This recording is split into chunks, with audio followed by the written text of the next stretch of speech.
Okay. So in this question, find the velocity of mass 2m and when their separation reduced to d by 2. So आपको सबसे पहले इस question में ये समझ लेना है कि इस डायग्राम को आपको देखना है। तो यहाँ पे डायग्राम में अगर आप देख पा रहे हो तो हमारे पास दो मासेस हैं। The first one is m and the one is 2m and the distance between these two masses initially, इनके बीच का इनिशियली कितना डिस्टेंस है, दैट इज d, राइट। ठीक है, और दोनों मासेस स्टार्टिंग में बिल्कुल रेस्ट पे थे। ये क्लियर है क्या सभी को? क्वेश्चन क्लियर है everyone? Yes sir. Yes sir. ठीक है। अब सोच के देखो कि पहले तो इस लॉजिक को समझना पड़ेगा आप लोगों को, एंड दैट लॉजिक इज कि ये दोनों के बीच का डिस्टेंस रिड्यूस क्यों हुआ होगा। क्या ये लॉजिक समझ पा रहे हो कि क्यों इनके बीच का डिस्टेंस रिड्यूस हुआ होगा? क्योंकि सर m वाला और 2m वाला एक दूसरे के पास आया होगा due to force of gravity. ठीक है, due to force of gravity ये दोनों एक दूसरे को अट्रैक्ट करने की कोशिश करेंगे, then definitely they will come towards each other. Is that clear?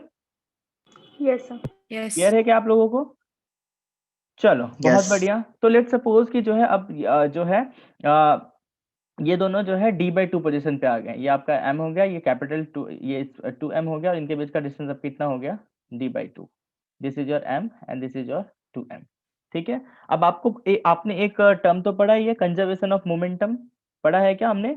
जहाँ पे Yes, initial sir. Yes, momentum sir. और फाइनल मोमेंटम दोनों एक दूसरे के इक्वल होता है, और वो हर जगह अप्लाई होता है, उसके लिए कोई कंडीशन नहीं होती, राइट? यस। ठीक है। तो इनिशियल मोमेंटम बच्चे कितना होगा इसका? ध्यान से देखो, we have two objects, so the first one is m and another one is 2m। तो इनिशियल मोमेंटम जो होगा उसकी वैल्यू कितनी हो जाएगी? ध्यान से देखो, वो हो जाएगी 0, क्योंकि इनिशियल मोमेंटम मतलब दोनों रेस्ट पे थे, तो p की वैल्यू क्या होती है, मास इनटू वेलोसिटी। ठीक है, तो इनिशियल मोमेंटम इसका भी 0 है और इसका भी 0 है। इसमें किसी को कोई doubt? No sir. No no sir. Sir. ठीक है। अब लेट सपोज कि जब ये दोनों एक दूसरे के पास आ रहे हैं और जब d बाई 2 डिस्टेंस पे पहुंच गए तो इसकी वेलोसिटी v1 है और इसकी वेलोसिटी कितनी है बच्चे, v2। ठीक है। तो फाइनल जो मोमेंटम होगा, जब मतलब बेसिकली जिस पोजीशन पे, जिस पॉइंट पे हमें फाइंड करना है, उस टाइम पे जो मोमेंटम होगा, उस टाइम पे मोमेंटम क्या हो जाएगा, m। लेट सपोज इस वाले का हो गया v1 वेलोसिटी, इसका v2, तो इसका मोमेंटम हो जाएगा, फाइनल मोमेंटम हो जाएगा mv1, और इसका कितना हो जाएगा, 2mv2। बोलो ये क्लियर है सभी को? Yes yes. सर। क्या हमें ये भी दिखाई दे रहा है लॉजिकली सोचो तो कि सर ये दोनों एक दूसरे के अपोजिट जो है मूव कर रहे हैं? तो अगर एक आप पॉजिटिव ले रहे हो तो दूसरा आपको वेलोसिटी क्या लेना पड़ेगा, negative, because velocity is a vector quantity. तो हमें डायरेक्शन ध्यान में रखना पड़ेगा। कोई डाउट? यस। तो हो जाएगा mv1 माइनस में 2mv2, जहाँ पे जो है ये mv1 is equal to minus में 2mv2, वेर m ने m को मार दिया और आया v1 और v2 में रिलेशन आया, कितना आया, v1 is equal to 2v2, यहाँ पे प्लस आ जाएगा 2v2। बोलो यहाँ तक कोई डाउट किसी को? No sir. No, sir. Clear है सर सभी को? अगर हाँ बोलो। इनिशियली वो रेस्ट पे नहीं होता तो इनिशियली रेस्ट पे नहीं होता तो कुछ अगर वेलोसिटी गिवन होता तो हम यहाँ पे इनिशियल मोमेंटम आता ना पिक्चर में फिर से।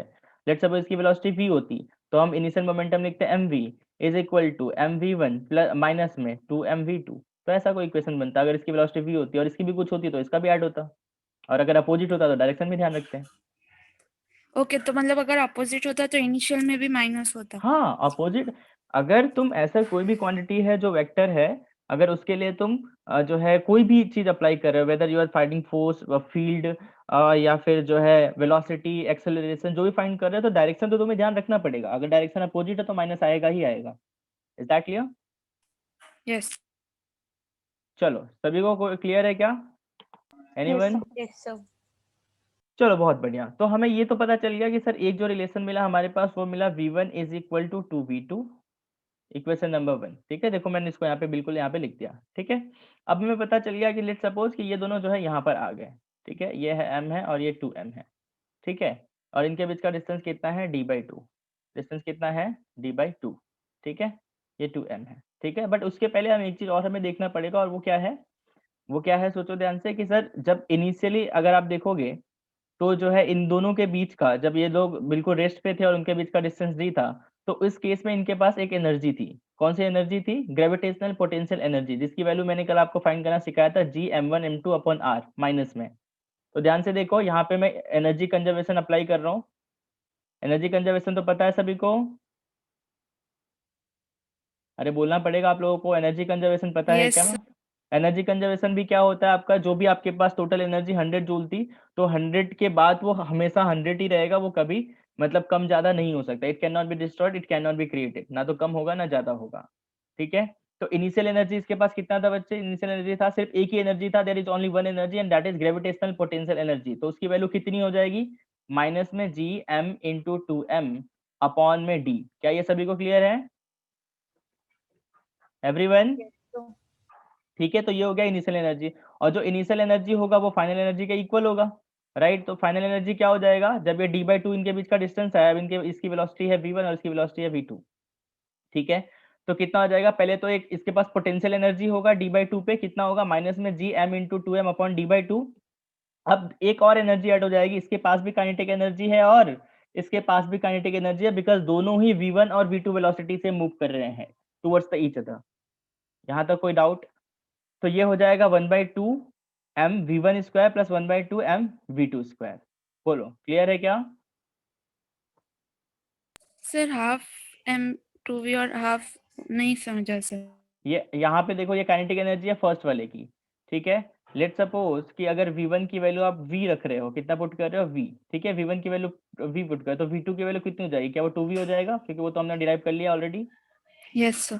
ठीक है, तो अगर आप देखो ध्यान से सॉरी उल्टा हो गया क्या, v1 की v2 की वैल्यू यहाँ पे v अज्यूम करो, v2 की वैल्यू v अज्यूम करो और v1 की वैल्यू हो गई 2v। ठीक है, वैसा भी कर सकते थे बट ये ऑलरेडी सॉल्व किया हुआ है तो मैं उसके अकॉर्डिंग बता रहा हूँ। तो ये हो जाएगा 1/2m v1 स्क्वायर, तो v1 कितना है आपका 2v, तो 2v का स्क्वायर प्लस में 1/2 v2 स्क्वायर, तो 1/2m कितना है 2m है, दैट इज 2m, और v2 कितना है v है, तो ये v स्क्वायर। बोलो यहाँ तक किसी को कोई डाउट? नो। No sir. चलो बहुत बढ़िया, अगर क्लियर है। अब क्या करना है, कुछ नहीं करना आपको, ध्यान से देखो तो जो है ये वाला मास m, ये वाला मास m, ये वाला मास m, ये वाला मास m, सभी का कैंसिल आउट हो गया। ठीक है, और ये क्या बचा, ये बचा सर माइनस में g इंटू माइनस में 2gm अपॉन में d। ठीक है ना, और इसको इधर कर दो तो ये हो जाएगा प्लस में g 2gm अपॉन में d, और ये d/2 है तो ऊपर चला गया तो क्या ये 4 हो जाएगा? क्लियर है सभी को? Yes sir. और ये कितना हो जाएगा, देखो ध्यान से, ये हो जाएगा कितना, ये हो जाएगा 4v स्क्वायर अपॉन 2, 2v का होल स्क्वायर, और ये हो जाएगा कितना, ये हो जाएगा v square upon 2। Clear everyone? Yes. ठीक है, अब क्या है देखो, 4gm/d से 2gm/d को माइनस कर दो तो कितना बचेगा, ये बचेगा 2gm upon d is equal to क्या हो जाएगा, ध्यान से देखो, 4v स्क्वायर बाई 2 प्लस में v स्क्वायर बाई 2 कितना हो जाएगा, 5 कितना हो जाएगा, 5 of 5v square. v square upon 2। Clear everyone? yes sir. ठीक है, यहाँ पे अपन ने कुछ मिस्टेक करा है क्या, देखो Yes. ध्यान से, इनका 3mv स्क्वायर आ रहा है, तो क्या मिस्टेक करा है हमने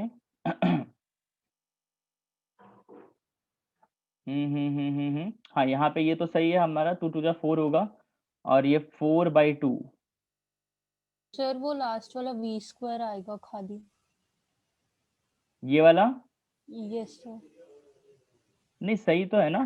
सर हाँ सिर्फ v स्क्वायर आएगा क्योंकि 2 ये कट हो 2v तो जाएगा। था, हाँ हाँ हाँ, ये मिस्टेक करा, तो ये ओनली क्या आएगा v स्क्वायर, और ये भी कट हो जाएगा 2 टू 4, तो ये होगा कितना 3v स्क्वायर, है ना? ठीक है, Yes, 2v sir. Square plus v Yes. Square, तो ये हो गया 3v स्क्वायर। और v की ही वैल्यू हमें फाइंड करनी थी, v क्या है तुम्हारा, हमने v2 की वैल्यू v ली थी, v2 की वैल्यू v ली थी, v2 आ जाएगा तो v1 भी आ जाएगा, तो v की वैल्यू कितनी आती हुई दिखाई दे रही है आप लोगों को, ये मुझे दिख रहा है 2gm अपॉन में 3 इधर आ गया 3 और इसका अंडर रूट ले लो, तो this is your v is equal to under root में 2gm upon 3d. d, right? Yes. Yes. ठीक है, अब आपसे v1 और v2 पूछा था, तो v2 की वैल्यू कितनी है, v है जिसकी वैल्यू है अंडर रूट में 2gm अपॉन में 3d, और तो v1 की वैल्यू कितनी हो जाएगी, दैट वुड बी 2v, तो ये हो जाएगा कितना अंडर रूट में 4gm upon 8gm upon 3d। Clear है क्या, Yes. या डाउट है कि सर ये 8 कहाँ से आया, क्योंकि सर आप यहाँ पे 2 होगा तो ये 2 अंडर रूट के अंदर जाएगा तो 4 बन जाएगा, और 2 पहले से है तो 4 टू 8 हो गया। कैसे? क्लियर है एवरीवन? Yes. Yes sir. सभी को क्लियर है? I want reply from each one of you. Sir Yes sir. 2 का 8 कैसे हो, आप फिर से बताओ ना। फिर से देख लो, 2 का 8 कैसे हुआ, ये अंडर रूट था, अंडर रूट में ऑलरेडी 2 था और ये सारी चीजें थे gm अपॉन 3d, ये 2 बाहर है, तो जब भी 2 अंडर रूट में जाएगा तो क्या बन जाएगा, 4 बनेगा, क्योंकि अंडर रूट का 4 ही क्या Yes. होता है, 2 होता है, और 4 और ये 2 पहले से था तो 4 2 8 हो गया। Yes, sir. क्लियर है? Yes. चलो क्लियर है, तो अगर नोट तो नहीं करना है, नोट करना है? सर कर लिया था। कर लिया, वेरी गुड, कर लिया। तो नेक्स्ट क्वेश्चन करो ये।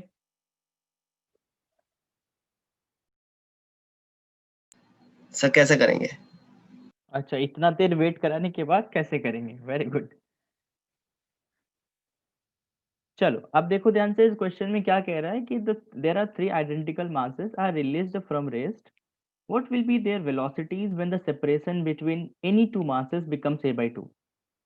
तो पहली चीज तो ये है कि हमारे पास 3 masses है, m, m और m, और आपको दिख रहा होगा कि सर इन तीनों के बीच का जो डिस्टेंस है that is same, a Sir, a B answer आ रहा है। हाँ, we'll have a check, ठीक है, राइट। अब क्या कह रहा है कि भाई ऐसा what will be there velocity when the separation between any two masses becomes a/2।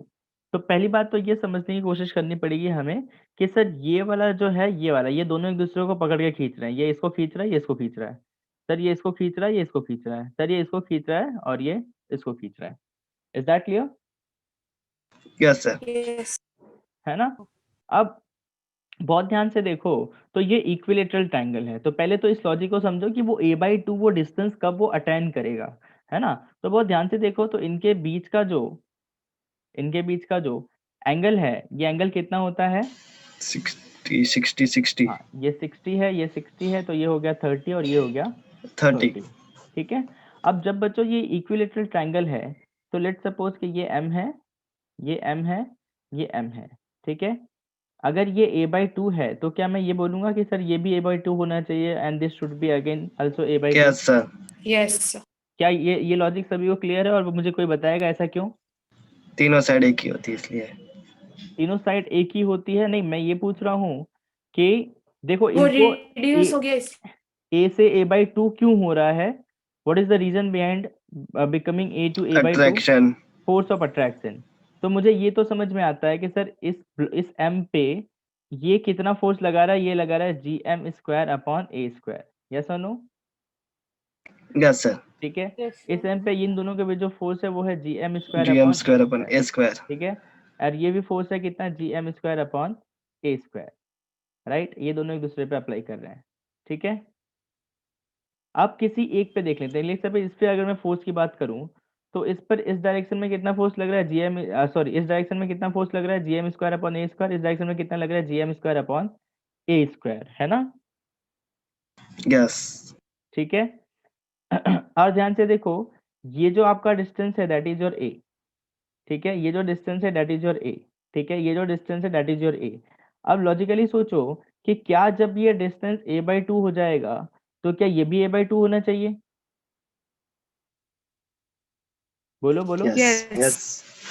ठीक है, और सर क्या जब ये डिस्टेंस a/2 होगा तो क्या ये तीनों ही a/2 होनी चाहिए? उसका लॉजिक इसलिए समझो, ध्यान से देखो, इस पे कौन फोर्स लगा रहा है, इस पे 2 फोर्स लगाया था, ये लगाया था और ये भी लगाया था, ठीक है, बट ये दोनों अकेले ही हैं, हाँ भाई ये दोनों में अकेले ही हैं, बट अल्टीमेटली जितना इस पे फोर्स लग रहा है उतना इस पे लग रहा है, उतना इस पे भी लग रहा है। लॉजिक समझ में आया क्यों जो है सेम होगा? Yes, sir. एवरीवन, क्या क्लियर है सभी को? यस। चलो क्लियर है, तो अब आगे की तरफ थोड़ा सा मूव करते हैं। तो हमें पता है क्या पूछ रहा था क्वेश्चन में, what exactly question were asking? अरे बोलो क्या पूछ रहा था, फिर से देखना पड़ेगा। Velocity. Release from what will be there velocity when the separation between two masses a/2। अगर उनके बीच का जो है जो है सेपरेशन a/2 हो जाए तो मतलब बेसिकली सभी का हमें वेलोसिटी फाइंड करना है। तो सबसे पहले तो हम एनर्जी कंजर्वेशन लगा देते हैं, EI = EF, ये आपने लगाया सभी ने। इसके लिए क्या करोगे आप लोग, जब उनके बीच का डिस्टेंस कितना था, a था, तो वो होगा आपका इनिशियल एनर्जी उस केस में, और ये तीनों के तीनों उस केस में रेस्ट पे थे, तो उसमें सिर्फ और सिर्फ एक ही एनर्जी लग रही है, और वो कौन सी एनर्जी है, ग्रेविटेशनल पोटेंशियल एनर्जी, यस और नो? यस। क्लियर है Yes. सभी को ये? Yes. Yes, ठीक है, sir. तो कितनी है energy sir, gm square upon a square इसके बीच, gm square upon a square इसके बीच और gm square upon a square इसके बीच माइनस में, so that should be minus में 3gm square upon a square, और ये पोटेंशियल एनर्जी है, स्केलर क्वांटिटी है, इससे डायरेक्टली ऐड हो जाएगा। बोलो ई इनिशियल की वैल्यू इतनी हो गई, इसमें किसी को कोई डाउट? सर ये So एनर्जी minus क्यों माइनस है? सॉरी यहाँ पे ए स्क्वायर नहीं, ए आएगा। हाँ क्या पूछ रहे हो? सर ये माइनस माइनस में क्यों है? अबे यार तुम लोग भूल जाते हो क्या, पोटेंशियल एनर्जी अपन ने यही तो फाइंड किया था, माइनस में gm1m2 अपॉन आर, माइनस में ही तो फाइंड करा था। कल की क्लास नहीं अटेंड करी थी क्या? करी थी सर। हाँ तो माइनस में ही देख करा था ना आपने, एक बार अपने नोट्स बुक भी चेक करो, डिराइव किया था हमने, माइनस में तो आया यस था, sir yes sir yes sir. है ना। और माइनस में 3gm स्क्वायर अपॉन ए ये हो गया। अब जब इनके बीच का डिस्टेंस बच्चों a/2 हो गया तो कितना हो गया, एक तो हो जाएगा माइनस में 3gm स्क्वायर अपॉन में a/2, बिकॉज इस बार डिस्टेंस a/2 है, राइट।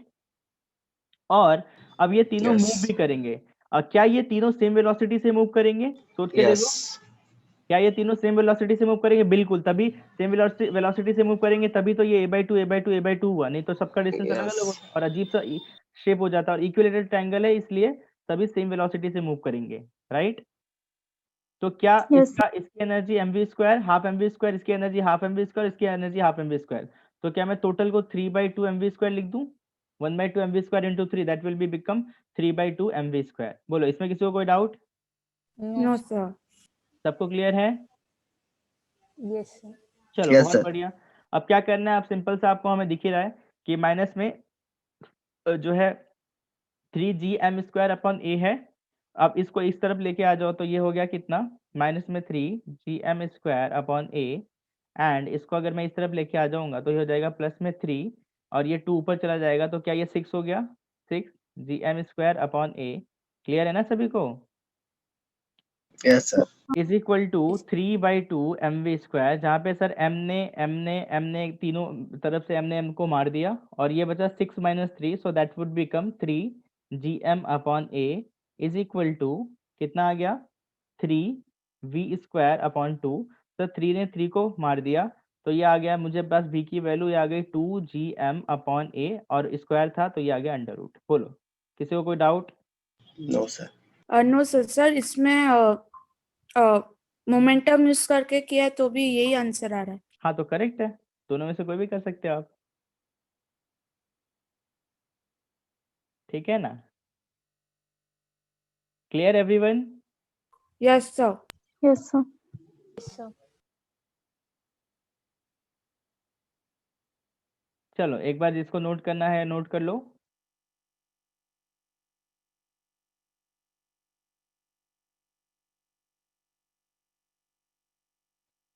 सृष्टि आपने बताना जरा मुझे, कंजर्वेशन ऑफ मोमेंटम कैसे अप्लाई करा है?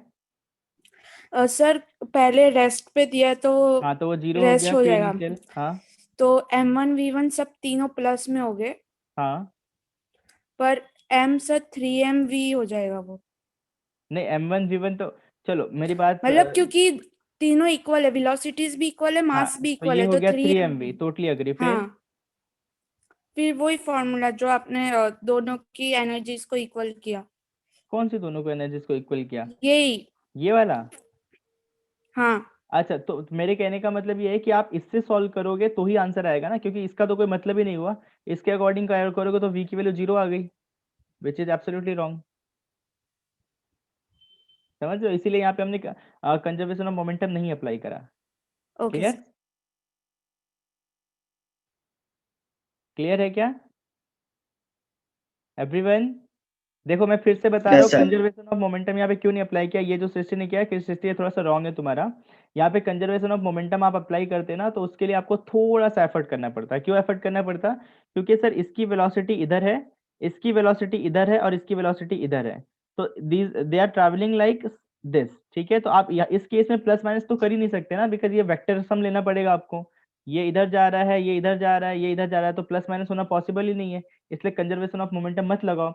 आप फिर भी जिद करके बैठे हो, नहीं नहीं मुझे तो लगाना है, तो फिर आपको क्या करना पड़ेगा, फिर आपको कंपोनेंट लेना पड़ेगा। इसका इस नो डायरेक्शन में सर, इट्स कंपोनेंट ओके। लो, इसका इस डायरेक्शन में कंपोनेंट लो, इसका इस डायरेक्शन में लो, इसका इस डायरेक्शन में लो, और इसका इस डायरेक्शन में लो, तो वो थोड़ा सा कॉम्प्लिकेटेड हो जाएगा और बड़ा हो जाएगा। जस्ट बिकॉज ऑफ दैट हमने इससे सॉल्व करा। Clear everyone? Yes, sir. क्या ये सभी को Yes, समझ sir. में आ रहा है कि हमने Yes, sir. Conservation of momentum क्यों नहीं अप्लाई करा? Yes, sir. चलो बहुत बढ़िया। ये क्वेश्चन सॉल्व करो और थोड़ा जल्दी करो, है ना, फटाफट। ये क्वेश्चन हो जाना चाहिए। 2 क्वेश्चन आप लोगों ने कर लिया, कंजर्वेशन ऑफ मोमेंटम और कंजर्वेशन ऑफ एनर्जी का। Question is, what should be the minimum velocity u that should be imparted such that the particle escape the gravitational field of planet A and lands on planet B? है ना, अच्छा question है। This is the question of like planets का। अगर आपको एक planet से दूसरे प्लैनेट में जाना है तो आपको कितनी वेलोसिटी देनी पड़ेगी, ऐसा कुछ क्वेश्चन है। और ऐसा एक्चुअली में करा भी जाएगा, करा भी जाता है। So we have 2 planets A and B, दोनों की मास सेम है, दोनों का रेडियस सेम है, तो ये आपके लिए अच्छा काम करा है इन्होंने। उन दोनों प्लैनेट्स के बीच का डिस्टेंस भी आई थिंक गिवन है, दैट इज 10 r। ठीक है, अब what should be the minimum velocity u that should B imparted such that the particle escape. अब यहाँ पे एक m मास की वेलोसिटी है, छोटी सी, स्मॉल m। ठीक है, इसको जो है इस प्लैनेट से इस प्लैनेट पे भेजना है, तो इसको हम कितनी वेलोसिटी दें कि वो एक प्लैनेट से दूसरे प्लैनेट तक चला जाए? क्वेश्चन क्लियर है सभी को? Yes, sir. sir. Yes, sir. Try करोगे थोड़ा और या फिर मैं कराऊं? कराओ सर। अच्छा, मतलब पहले से हथियार डाल दिया, होगा ही नहीं हमसे तो सर। ये नहीं सर, ट्राई करा था। ट्राई करा आप लोगों ने? Yes. Yes, sir. Yes, चलो sir. तो हाँ ठीक है, वेरी गुड। अगर करा था तो बहुत बढ़िया। लेट सपोज अगर मैं एनर्जी कंजर्वेशन अप्लाई करूं सिंपल सा, तो मुझे पता है कि सर अगर इस स्मॉल m को मैं u वेलोसिटी से फेंक रहा हूं, और ये u वेलोसिटी कौन सी वेलोसिटी है? जिस वेलोसिटी से ये मिनिमम इतनी वेलोसिटी होनी चाहिए कि ये स्मॉल m का जो ऑब्जेक्ट है that should be reach on other planet, right? Is that clear? Yes. So what I'm going to do, I'm going to apply E initial is equal to E final, where E initial would be equal to the first one, kinetic energy would be there because हम उसको कुछ ना कुछ velocity से फेंक रहे हैं, तो ये हो गया half m u square, right? फिर उसके बाद क्या होगा सर, इस स्मॉल m का, ये स्मॉल m कहाँ पर है सर? इसी प्लेनेट पर है, तो इस स्मॉल m का ग्रेविटेशनल पोटेंशियल एनर्जी कितना हो जाएगा? यहाँ से यहाँ तक का डिस्टेंस कितना है बच्चा, क्या वो r है? Yes, sir. ठीक है, तो वो ग्रेविटेशनल पोटेंशियल एनर्जी इसके बीच कितना हो जाएगा? माइनस में g into capital M into small m upon r। फिर इसके बीच पोटेंशियल एनर्जी हो गया। अब इसके इन दोनों प्लैनेट के बीच ग्रेविटेशनल पोटेंशियल एनर्जी कितना होगा? दैट वुड बी माइनस में g m into m upon 9r। 9r क्यों लिखा, सोचो जरा सा, कोई आंसर देगा क्या मुझे? सॉरी, इसके बीच नहीं, इन सर दोनों के 1 बीच, hour उसमें। इन दोनों के बीच। हाँ, स्मॉल m और कैपिटल M के बीच कितना हो जाएगा? डिस्टेंस कितना है? 9r है। बिकॉज आपको पता होना चाहिए, अगर नहीं पता है तो जब भी हम डिस्टेंस कहीं से भी किसी ऑब्जेक्ट से लेते हैं तो वो हमेशा सेंटर ऑफ मास से होता है। तो सेंटर ऑफ मास से यहाँ तक का डिस्टेंस, सरफेस तक का डिस्टेंस r है, तो ये डिस्टेंस बच्चा हो गया 9r। क्लियर है क्या 9r क्यों लिया सभी को? Yes, sir. Yes, sir. Everyone? Yes, sir. चलो ठीक है, तो ये 3 चीजें आपको ध्यान रखना था कि क्योंकि इसके पर्सपेक्टिव में आप देख रहे हैं तो इसकी काइनेटिक एनर्जी कितनी है, इसके पास पोटेंशियल एनर्जी कितनी है। तो इसकी काइनेटिक एनर्जी थी 1/2 mu स्क्वायर, पोटेंशियल एनर्जी थी एक तो इसके साथ थी और एक तो इसके साथ थी, तो ये हमने देखा। अब लेट्स सपोज कि अगर ये यहाँ तक पहुंच गया, अगर ये यहाँ तक पहुंच गया, ठीक है ना, राइट? अब सोच के देखो, मेरे क्वेश्चन का आंसर आप लोग देना थोड़ा सा, कि इस m को मुझे यहाँ तक पहुंचाना है या कहीं और तक? यहाँ तक पहुंचाना है या कहीं और तक? This is the question. क्या कोई आंसर देगा? Anyone? Sir planet B. Planet B तक पहुंचाना है, बट सोच के देखो, मुझे प्लैनेट, अगर आप लोगों ने मंगलयान मूवी देखी है क्या? Have you seen this movie Mangalyaan? Yes, sir. Yes, Yes, sir. sir. Mangalyaan movie में अगर आपने देखा होगा कि जब वो आपका जो मंगल के ऑर्बिट में उसको जाना होता है ना, तो मंगल बेसिकली मार्स प्लेनेट पे जाना होता है ना, तो आपको जो है वेलोसिटी इतनी ही दी जाती है कि 2 प्लेनेट के बीच के डिस्टेंस में कहीं बीच पे आए। ठीक है, तो अगर आपने इसको यहाँ तक वेलोसिटी दे दी यहाँ तक ले जाने के लिए, इससे थोड़ी सी ज्यादा, थोड़ी सी, बहुत थोड़ी सी, मिनिमम, ठीक है, यहाँ तक पहुंचा दिया, बाकी का काम तो इसका ग्रेविटेशन ही कर लेगा, ये इसको खींच लेगा अपनी तरफ। अब तो तुम्हें देने की जरूरत थोड़ी है। क्या हम लोग यहाँ पे अर्थ पे रह रहे हैं, तो क्या हमें ऊपर से कोई फोर्स लगाया क्या कि नहीं नहीं तुमको यहाँ पे रहना पड़ेगा?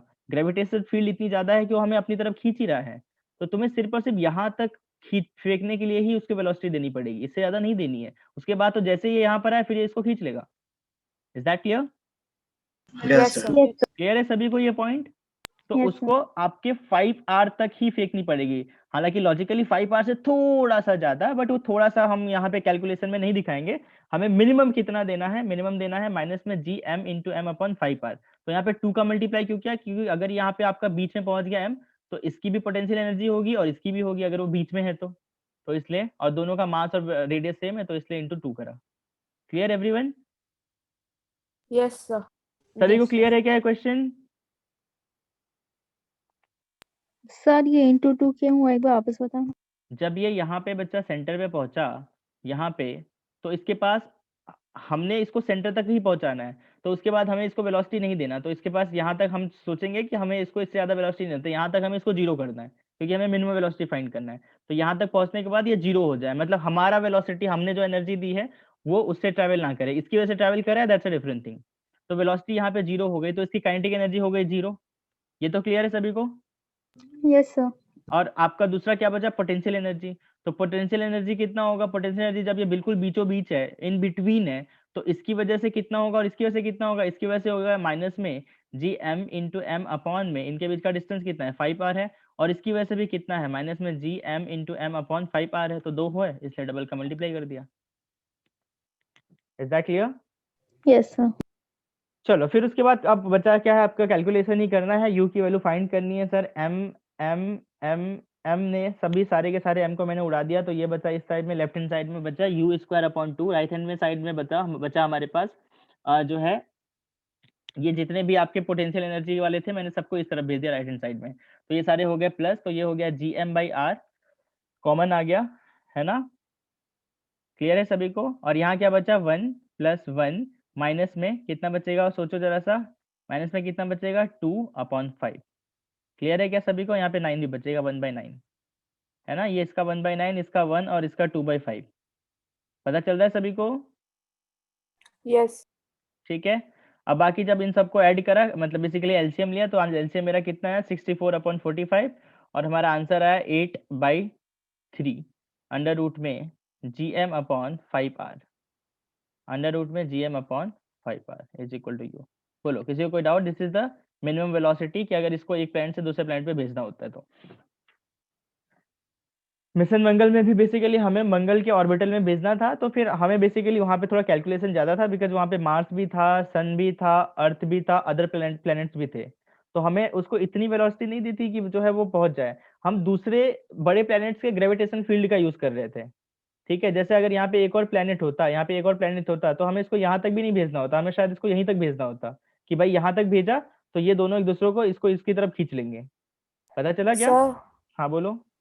sir कॉमन में 1 + 1/9 नहीं, 2 + 2/9 - 4/5 होगा, हाँ तो क्योंकि ये 2 2। है ना, हाँ ठीक है, तो 2 का मल्टीप्लाई करोगे तो ऐसा होगा, Yes. ठीक है। अरे वो तो कैलकुलेशन है, इतना तो एक्सपेक्ट आपसे कर रहा हूँ कि आप लोग कर लोगे। चलो आगे बढ़ना है। Yes sir. चलो so this is all about numerical. अब हम बढ़ते हैं डेरिवेशन की तरफ या फिर नए टॉपिक की तरफ, and our new topic is gravitational potential. अभी हमने जो प्रीवियस लेक्चर में जो टॉपिक पढ़ा था that was gravitational potential energy. Now the next topic is gravitational potential. फटाफट आप लोग लिख लो if you are noting down. तो देखो ग्रेविटेशनल पोटेंशियल क्या होता है वो मुझे बहुत ज्यादा कुछ नहीं बताना, क्योंकि आपने ऑलरेडी सीखा हुआ है। तो आप लोग बोलोगे सर आप तो ये फर्स्ट टाइम पढ़ा रहे हो और आप बोल रहे हो कि सीखा हुआ है, तो बिल्कुल सीखा हुआ है।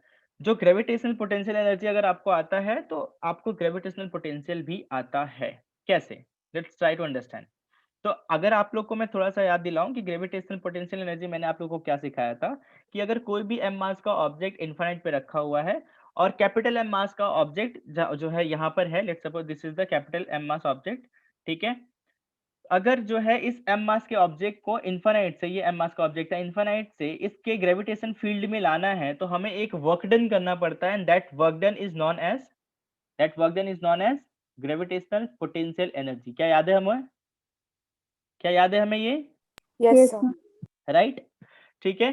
तो सेम टू सेम आपका जो है जो डेफिनेशन है that is absolutely same. The simple thing is कि वहां पे हमने क्या करा था कि वहां पे हमने m मास को इनफाइनाइट से ग्रेविटेशनल फील्ड के रीजन में लाया था, बट यहाँ पे हम यूनिट मास को लाएंगे। तो m की वैल्यू, यूनिट मास का मतलब कितना हो गया, means 1 kg। So that is m is equal to 1 kg को इन्फानाइट से यूनिट मास को इन्फानाइट से लेकर के ग्रेविटेशनल फील्ड के रीजन में लाने के लिए the work done which we actually do, that work done is known as potential. Is that clear? Clear है क्या सभी को? Sir, can you repeat? Yes, फिर से रिपीट कर रहा हूं। तो वहां पे हमने m मास को इन्फानाइट से जो है ग्रेविटेशनल फील्ड के रेंज में लाए थे, यहाँ पे हम यूनिट मास को जो है इन्फानाइट से ग्रेविटेशनल फील्ड के रीजन में ला रहा हूं मैं, ठीक है। तो वहां पे m की वैल्यू m थी, यहाँ पे m की वैल्यू 1 kg है। तो u का फॉर्मूला बच्चों आया था माइनस में g into capital M into small m upon r। तो यहाँ पे v की जो वैल्यू आएगी, v is stands for gravitational potential, तो ये हो जाएगा माइनस में g into capital M, m की वैल्यू 1 है, अपॉन r, तो ये हो गया माइनस में g capital M upon r। बस this is the formula which we need to remember. को पूरा का पूरा सेम डेरिवेशन है, अगर मैं सेम टू सेम वही डेरिवेशन करूं इंटीग्रेशन करके तो मेरा ये आंसर आएगा, क्योंकि सेम टू सेम डेरिवेशन में सिर्फ m की वैल्यू क्या पुट करनी है, 1 kg। Is that clear? Yes, sir. But आपको याद रखना है कि अगर यही क्वेश्चन आपके बोर्ड एग्जाम में आता है, व्हाट इज ग्रेविटेशनल पोटेंशियल, तो आई थिंक आप डेरिवेशन कर दोगे ना तो ज्यादा better. Derivation same to same gravitational potential energy का है, बट वहां पे m की वैल्यू आप 1 kg ले लेना, rest of the things will be same. Is that clear everyone? Yes, sir. Yes, sir. चलो बहुत बढ़िया।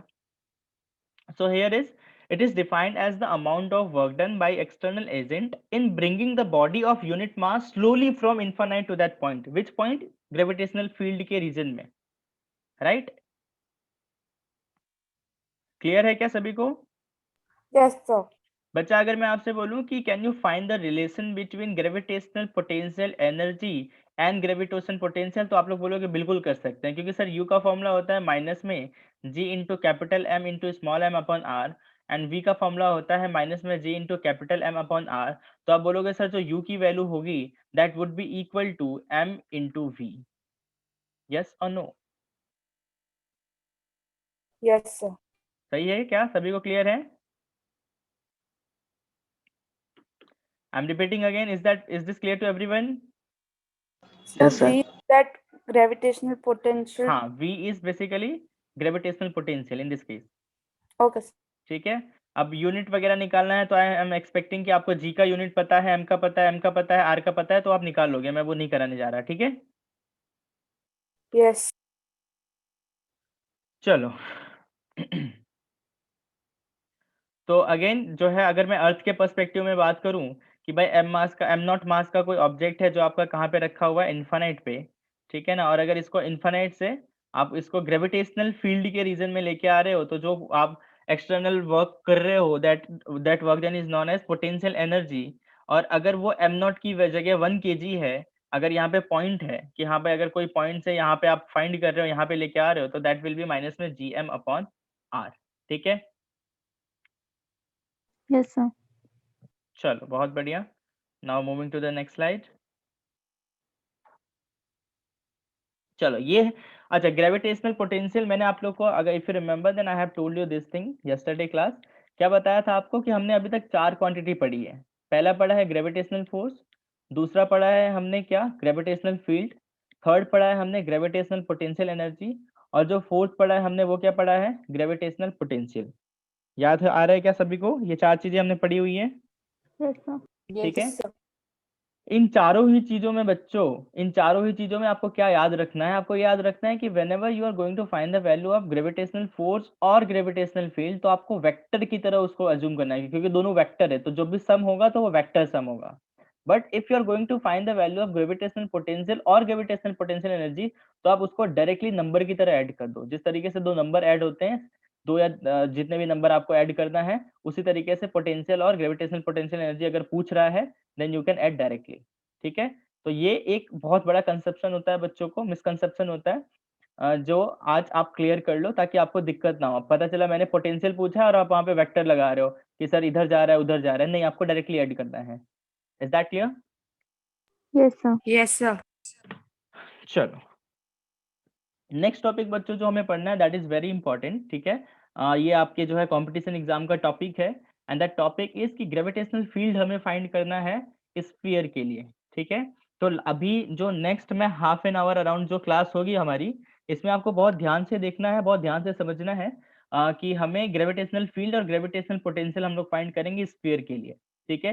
Same to same repeat telecast होगा आपका इलेक्ट्रोस्टैटिक में whenever you will go in class 12th, ठीक है। Clear everyone? Yes, sir. Yes sir. चलो अब बच्चों अगर मैं बात करूं कि सॉलिड स्फीयर हमारे पास what kind of spheres we have, हमारे पास how many types of sphere we have? Actually we have two kind of sphere, the first one is solid sphere and another one is hollow sphere. क्या मैं सही कह रहा हूँ? Yes, sir. ठीक है, तो हम दोनों की ही केसेस में देखेंगे कि भाई होलो स्फीयर में क्या होगा और सॉलिड स्फीयर में क्या होगा। तो पहले अपन देख लेते हैं कि gravitational field strength in hollow sphere, कि होलो स्फीयर के केस में क्या होगा। ठीक है, तो होलो स्फीयर के केस में अगर मैं सोचूं कि भाई अगर यहाँ पे इस किसी पॉइंट पे ये आपका जो है क्या है, this is your hollow sphere, ठीक है, और हम 3 पोजीशन पे जो है आपका जो ग्रेविटेशनल फील्ड है वी कैन फाइंड। पहला पोजीशन ये है कि जो r की वैल्यू है, r क्या है आपका? r है आपका gm इंटू आर स्क्वायर में r, मतलब this is the distance between point and that particular object. तो सॉलिड स्फीयर का मास अगर कैपिटल M है, ठीक है, और जिस पॉइंट पे आपको फाइंड करना है वो r है, तो ये r की वैल्यू अगर मैं वैल्यू करूं तो पहला पोजीशन ये होगा कि r is greater than r, मतलब जो रेडियस r क्या है, r is capital R is radius of your hollow sphere, ठीक है। तो r is greater than r के लिए फाइंड कर सकते हैं, r is equal to r के लिए फाइंड कर सकते हैं, and r is less than r के लिए फाइंड कर सकते हैं। ये तीनों पोजीशन पे फाइंड करेंगे। क्लियर है क्या तीनों पोजीशन? Yes sir. ठीक है, so now let's talk about first position which is r is greater than r, कि अगर हमें r is greater than r पे फाइंड करना है बच्चों, तो हम क्या करेंगे? तो सिंपल सी बात है कि अगर इसका मास कैपिटल M है, इसका मास बच्चों कैपिटल M है, और अगर मुझे इस P पॉइंट पे फाइंड करना है, ठीक है ना, तो मैं क्या करूंगा? मैं देखूंगा कि फिर मुझे ये पॉइंट मास की तरह इसको अज्यूम करोगे। पॉइंट मास क्या होता है आपका? सिंपल सा वो बहुत छोटा ऑब्जेक्ट, इट्स वेरी लेस। तो जब भी आप r is greater than r करोगे तो उसका फॉर्मूला आपका जी आउट का जो फॉर्मूला होता है, जो जी का फॉर्मूला होता है वो क्या होता है? G M upon r square. तो बस यही फॉर्मूला आपको अप्लाई कर देना है, you will get the answer. M is mass of solid sphere, sorry hollow sphere, G पता है, आर पता है, r is the distance between point and centre of mass of this hollow sphere, and r is greater than R है। Clear है क्या? First position simple था, जो direct formula apply करना था। एवरीवन क्लियर है? यस Yes, चलो sir. Now let's talk about case 2 कि केस 2 में क्या होगा। तो ये भी सिंपल है अल्टीमेटली, कि अगर ये आपका सॉलिड होलो स्फीयर है और अगर इसके आप सरफेस पे यहाँ कहीं फाइंड करना चाह रहे हो, तो इनके बीच का डिस्टेंस कितना है बच्चा? r है, ठीक है। डिस्टेंस हमेशा आप सेंटर ऑफ मास से लेते हो, तो यहाँ पे भी g सरफेस की अगर मैं बात करूँ where r is equal to r, तो इसका फॉर्मूला सिंपल सा हो जाएगा gm अपॉन आर स्क्वायर, है ना, क्योंकि इस बार कैपिटल R लोगे because you are finding value of gravitational field on the surface of hollow sphere. Clear है सभी को? Yes. यस। सर। चलो ग्रेट। नाउ केस नंबर 3 जो थोड़ा सा हमें समझना पड़ेगा कि भाई केस नंबर 3 में जो है क्या होगा। तो केस नंबर 3 में let's suppose what was your case number 3, that was r is less than r, कि अगर यहाँ पे हमें इनसाइड फाइंड करना है, inside the hollow sphere find करना है, then what we can do, what exactly we can do, ठीक है ना। तो अगर आपको इनसाइड द स्फीयर फाइंड करना है तो इसका दो तरीका है समझने का, ठीक है। अगर आप यहाँ पे फाइंड कर रहे हो तो एक तो जो है पहली बात तो अगर आप यहाँ फाइंड कर रहे हो तो इसकी वजह से लगेगा, इसकी वजह से लगेगा, इसकी वजह से लगेगा, हर एक की वजह से लगेगा। बट सोच के देखो, इसकी वजह से जो लगेगा और जो इसकी वजह से लगेगा, मतलब जो ये अट्रैक्ट करेगा, ये दोनों जो है कैंसिल आउट कर देंगे, ठीक है। इसकी वजह से इसकी वजह से कैंसिल आउट, इसकी वजह से इसकी वजह से कैंसिल आउट। तो यहाँ पे जो नेट होगा, the value of g net would be equal to 0। G net की वैल्यू कितनी आती है inside the hollow sphere? That is absolutely 0। Clear है क्या सभी को? यस। यस ठीक है। अगर आपसे कोई पूछे कि नहीं नहीं मुझे तो समझ नहीं आया, मुझे आप और अच्छे से बताओ, तो चलो बता देते हैं। तो देखो f1 की वैल्यू अगर मैं इस पॉइंट पे फाइंड करूँ, लेट्स सपोज यहाँ पे m की वैल्यू है 1 kg, ठीक है। तो अगर मैं यहाँ पे फोर्स फाइंड करूँ तो वो हो जाएगा g ऑफ dm अपॉन में r1 स्क्वायर, ठीक है। dm क्या है? छोटा सा कोई ऑब्जेक्ट, लेट्स सपोज ये ले लो, दिस इज योर dm1, ठीक है। अगर मैं इसके लिए फाइंड करूँ dm2 के लिए, तो ये हो जाएगा f2 is equal to dm2 upon में r2 स्क्वायर, ठीक है। क्लियर? अब ध्यान से देखो यस। कि जो dm1 अपॉन r1 स्क्वायर होता है बच्चे, और जो dm2 अपॉन r2 स्क्वायर होता है, ये इस तरीके से एडजस्ट होता है। मतलब अगर कैंसिल आउट होने वाला होगा तो उन दोनों की वैल्यू हो जाती है सेम, इन दोनों की वैल्यू हो जाती है सेम। और f1 और f2 एक दूसरे के अपोजिट है, क्योंकि ये इसको इधर खींच रहा है, ये इसको इधर खींच रहा है, तो दोनों अपोजिट है, तो इक्वल एंड अपोजिट हो गए। इसलिए नेट फोर्स कितना हो गया आपका? That is 0। f1 equal to f2 हुआ, जिसकी वजह से आपका जो है, अगर आपका फोर्स 0 हो गया तो g की वैल्यू भी 0 हो गई। राइट, बिकॉज आपका एफ इज इक्वल टू क्या होता है एम इंटू जी, तो एफ 0 तो जी भी 0। Clear everyone? I am asking again, is that clear to everyone? Yes, sir. Yes sir. चलो, अब अगर मैं आपसे बच्चों पूछूं कि भाई जो है फटाफट मैं आपको एक बार रिवाइज करा दूं कि बाहर कितना होता है G M upon small are square, surface पे कितना होता है G M upon capital R square, और अंदर कहीं पे फाइंड करोगे तो उसके लिए कितनी होती है value, that is 0। Is that clear? Hollow square की बात हो रही थी, आप कंफ्यूज मत हो जाना। Yes, sir. ठीक है, अब अगर मैं आपसे बोलूं कि क्या आप लोग इसका ग्राफ प्लॉट कर सकते हो क्या, graph between gravitational field and distance, तो बिल्कुल कर सकते हैं कि सर अगर ये आपकी जी की वैल्यू है, ये आपको दिखा रहा है जी, और अगर ये आपको रिप्रेजेंट कर रहा है आपका हॉरिजॉन्टली जो एक्स एक्सिस है that is representing distance x, तो ध्यान से देखो इसके सेंटर से लेकर के सरफेस तक तो जी की वैल्यू होती है 0, तो देखो यहाँ पे कुछ नहीं, ये हो रहा है 0 0 0 0 0, और जैसे ही सरफेस पे आया तो वहाँ पे की वैल्यू कितनी हो गई G M upon capital R square, तो सडनली देखो कहाँ चला गया ऊपर G M upon capital R square, और फिर उसके बाद जी आउट के लिए कितना है 1 अपॉन आर स्क्वायर से वेरी कर रहा है, तो 1 अपॉन आर स्क्वायर का ग्राफ बिल्कुल ऐसे होता है, आप लोग को पता होना चाहिए ये, तो ये हो गया ऐसे G is directly proportional to x square in 1 upon x square. Clear? Yes, sir. ठीक है, ग्राफ क्लियर है सभी को? I am asking again. Sir एक बार वापस बताओगे प्लीज? एक बार वापस से समझ लो कि जब मैं यहाँ सेंटर से बिल्कुल यहाँ पे 0 डिस्टेंस था, क्योंकि x की वैल्यू 0 कहाँ होगी, इसके सेंटर पे होगी, तो सेंटर पे था तो ये 0 था, फिर जैसे ही मैंने डिस्टेंस बढ़ाया तो इनसाइड में यहाँ तक तो कोई होगा ही नहीं वैल्यू, तो यहाँ तक बिल्कुल 0 है, तो ये बेसिकली जो पॉइंट है ये है तुम्हारा r is equal to capital R, तो यहाँ तक बिल्कुल 0 है, बट जैसे ही कैपिटल आर एग्जैक्ट हुआ तो कितना आ गया G M upon r square, तो वो वैल्यू ये वैल्यू हो गई तुम्हारी कितनी, ये वैल्यू हो गई तुम्हारी G M upon capital R square. ठीक है, और जैसे ही आप और आगे की तरफ जा रहे हो तो जो जी की नेट की वैल्यू है that is inversely proportional to distance of this, मतलब स्क्वायर डिस्टेंस ऑफ दिस, तो 1 अपॉन एक्स स्क्वायर का ग्राफ बच्चे कैसे बनता है, ऐसे बनता है, तो ये बन गया ऐसे। क्लियर? Yes, sir. क्लियर है क्या सभी को? Yes sir. Yes sir. चलो बहुत बढ़िया, अब हम सेम टू सेम काम करेंगे सॉलिड स्फीयर के लिए, the thing which we did actually for the hollow sphere, same thing I am going to do with solid sphere. ठीक है, होलो के लिए जो करा था वही हम क्या कर किसके लिए करने जा रहे हैं, सॉलिड के लिए। यहाँ पे भी 3 केसेस होंगे, एक होगा आउटसाइड, एक होगा ऑन द सरफेस और एक होगा inside. I am repeating again, एक होगा आउटसाइड, एक होगा ऑन द सरफेस और एक होगा इनसाइड। तो आउटसाइड के लिए तो आपको पता है कि जब भी आप आउटसाइड के लिए फाइंड करोगे तो ये बन जाएगा पॉइंट ऑब्जेक्ट, जिसके लिए फॉर्मूला कितना हो जाएगा G M upon r square. First case क्या सभी को क्लियर है? Yes sir. Sir, can you If it's- repeat? हाँ, आई एम रिपीटिंग अगेन, मैंने ये बोला कि अगर आप जो है इसके बाहर कहीं पे फाइंड करोगे तो ये जो डिस्टेंस होगा, ये अगर तुम्हारा स्मॉल आर है तो तुम्हारा इसका मास अगर m है तो इसका g का वैल्यू क्या आ जाएगा, वही आ जाएगा G M upon r square, जो आप सीखते आ रहे हो कल की क्लास से। क्लियर? Yes, sir. ठीक है, अगर सरफेस पे भी आ जाओगे, सरफेस पे भी कितना होगा G M upon r square हो जाएगा, बिकॉज इनके बीच का डिस्टेंस कितना है r, और आपका जो मास है वो कितना है m। ठीक है, थर्ड केस जो है जो हमें अच्छे से पढ़ना है, बोलो स्टार्टिंग में 2 केस क्लियर है आप लोगों को? Yes. एवरीवन, सभी को? Yes sir. Yes sir. ठीक है, अब ध्यान से देखो, लेट सपोज अब ये सॉलिड स्फीयर और होलो स्फीयर में हमें डिफरेंस पता है क्या? Do we know the difference between hollow sphere and solid sphere? क्या होता है डिफरेंस?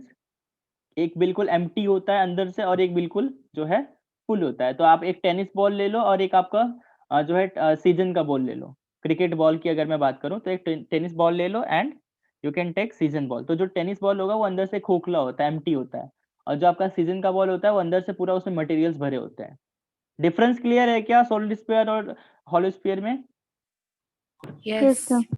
चलो, लेट सपोज अगर मुझे यहाँ पे फाइंड करना है, that is r is less than r वाला पॉइंट। ठीक है, यहाँ कहीं पे अगर मुझे फाइंड करना है तो हम क्या करेंगे?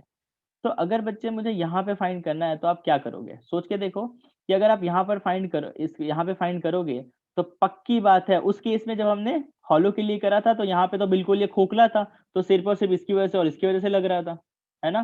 तो यहाँ पे ध्यान से देखो, अब ये वाला पूरा का पूरा जो है हॉलो की तरफ बिहेव करेगा, तो इसकी वजह से जो लगेगा और वही इसकी वजह से लगेगा, तो ये तो एक दूसरे कैंसिल कर देंगे, बट ये कैंसिल नहीं करेंगे। ये जो पूरा भरा वाला पोर्शन है इनकी वजह से कैंसिल नहीं होगा। क्या क्लियर है क्यों जो है वैल्यू आएगी, फील्ड की वैल्यू? बोलना पड़ेगा आप लोगों को। अरे बोलो, क्या हुआ, नहीं समझ में आ रहा क्या? No, Yes, sir. sir. देखो मैंने क्या बोला कि हॉलो स्फीयर में 0 क्यों हुआ था, बिकॉज जब भी इस पॉइंट पे फाइंड करे तो ये वाला पूरा का पूरा पोर्शन था ही नहीं। तो जो है अगर यहाँ पे इसकी वजह से हमने डीएम लिया, इसकी वजह से डीएम लिया, तो ये वाला और ये वाला दोनों एक दूसरे को कैंसिल आउट कर दिया। तो ये तो अभी भी कर रहे हैं कैंसिल आउट, ये वाले बाहर वाले, बट इसके अंदर भी तो है, अंदर वाले मटेरियल की वजह से। अब अंदर वाले मटेरियल का जितना भी मास होगा, इस मटेरियल की वजह से भी तो फील्ड जनरेट होगा इस पॉइंट पे, और उसी की वैल्यू हम फाइंड कर लेंगे and will get the answer. Clear है क्या आप? Yes, sir. Yes, sir. ठीक है, तो अंदर वाले मटेरियल की वजह से कितना होगा, तो हम अंदर वाले मटेरियल का हम मास फाइंड कर लेते हैं। मास कैसे फाइंड करेंगे? लेट्स सपोज पूरे सॉलिड स्फीयर का जो वॉल्यूम है v है, जिसका रेडियस आपका r था, उसका वॉल्यूम ऑफ सॉलिड स्फीयर क्या होता है? क्या वो 4/3 पाई r क्यू होता है? Yes, sir. Yes, तो sir. जब उसका वॉल्यूम बच्चा 4/3 पाई r क्यू था, तो उसका मास कितना था? Capital M। और जब वॉल्यूम हो गया 4/3 पाई स्मॉल r क्यू, ये हो गया बच्चे आपका स्मॉल r, ठीक है, तो वॉल्यूम तो मास कितना हो जाएगा? लेट्स सपोज स्मॉल m हो गया, और इस स्मॉल m की वैल्यू Yes. कितनी हो जाएगी? वो मुझे दिखाई दे रहा है 4/3 पाई r क्यू इंटू में m अपॉन में 4/3 पाई कैपिटल R क्यू। ठीक है, 4/3 पाई 4/3 पाई ने एक दूसरे को मार दिया, तो ये मुझे दिखाई दे रहा है बच्चा स्मॉल m की वैल्यू, ये दिखाई दे रहा है r Q upon capital R Q into capital M। क्या आप लोग को भी यही दिखाई दे रहा है या सिर्फ मुझे ही दिखाई दे रहा है? Sir, थोड़ा blur हो गया है. क्या ब्लर हो गया है? Sir, screen क्या बात कर रहे हो? नहीं सर, इतना तो दिख रहा है। दिख रहा है. अभी ग्रेविटेशनल फील्ड स्ट्रेंथ वाला खोला हुआ है. करेक्ट। तो फटाफट इस टॉपिक को एटलीस्ट खत्म करते हैं, मैं फटाफट ये बता देता हूँ, ठीक है ना। तो हमने ये देखा था कि इस पॉइंट पे जो है मुझे फील्ड फाइंड करना था, तो इसकी वजह से तो 0 था, इसकी वजह से जो बाहर वाला पोर्शन है, अंदर वाले की वजह से कितना होगा, that is something we were finding. तो मैंने ये देखा था कि 4/3 पाई कैपिटल R क्यू का मास कितना था? M था, और 4/3 पाई स्मॉल r क्यू का मास कितना? स्मॉल m है। तो स्मॉल m की वैल्यू आई मेरे पास कितनी? 4/3, इन दोनों का क्रॉस मल्टीप्लाई कर दो बच्चों, तो ये हो गया 4/3 pi small r Q into में कैपिटल M अपॉन में 4/3 into pi capital R Q. 4/3 पाई ने 4/3 पाई को मार दिया, तो ये आ गया मेरे पास R Q upon capital R Q into capital M। Is that clear? ये Yes, मैंने sir. छोटे Yes. वाले पोर्शन का मैंने मास फाइंड किया है। तो इसकी वजह से आपका ग्रेविटेशनल फील्ड का फॉर्मूला आपको पता ही है। तो सर जी नेट की वैल्यू मेरे पास कितनी आ गई पता है? जी इंटू स्मॉल m अपॉन में r स्क्वायर। तो स्मॉल m की वैल्यू पुट कर दो, तो उसकी वैल्यू कितनी है हमारे पास? कैपिटल M अपॉन में small r Q upon r square और इंटू में r स्क्वायर। तो r स्क्वायर ने r क्यू को मार दिया, तो ये आ गया जी m इंटू r अपॉन में r क्यूब। ये r क्यूब है Sir, आपने किस चीज की वैल्यू सब्स्टिट्यूट की इसमें? स्मॉल m की, ये मास होता है ना, gm by r Yes, square sir. में मास होता है ना, जिस मास की वजह से Okay. आपका फील्ड जनरेट हो रहा है। तो Yes, sir. तो फाइनल जो मेरे पास आंसर आ रहा है इनसाइड द सॉलिड स्फीयर, जिसकी जो ग्रेविटेशनल फील्ड की वैल्यू आ रही है, that is G capital M into r upon में कैपिटल R क्यू। ठीक है, तो मुझे ये दिखाई दे रहा है कि जी कांस्टेंट है, M कांस्टेंट है, R कांस्टेंट है, but small r is a variable.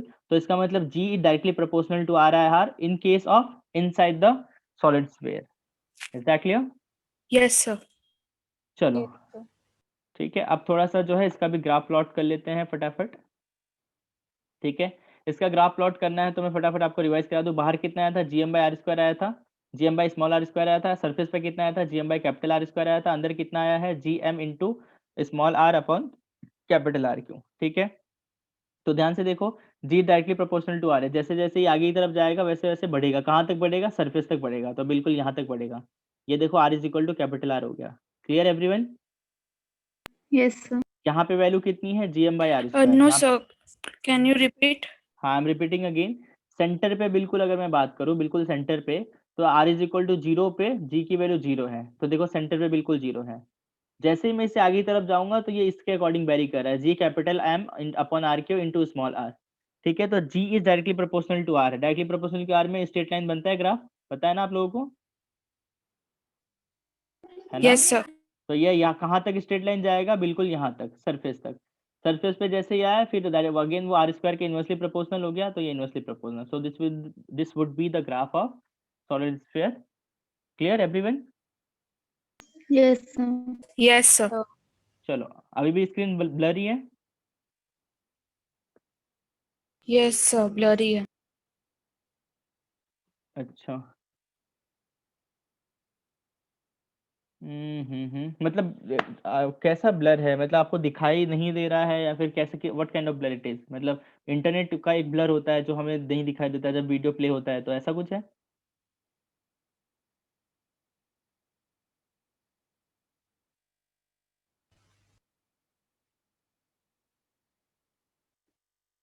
Sir मतलब पढ़ने जैसा है या फिर मैं फिर क्लास जो है कैंसिल करके फिर से नेक्स्ट ब्लैक बॉक्स आ रहा है। ब्लैक बॉक्स आ रहा है?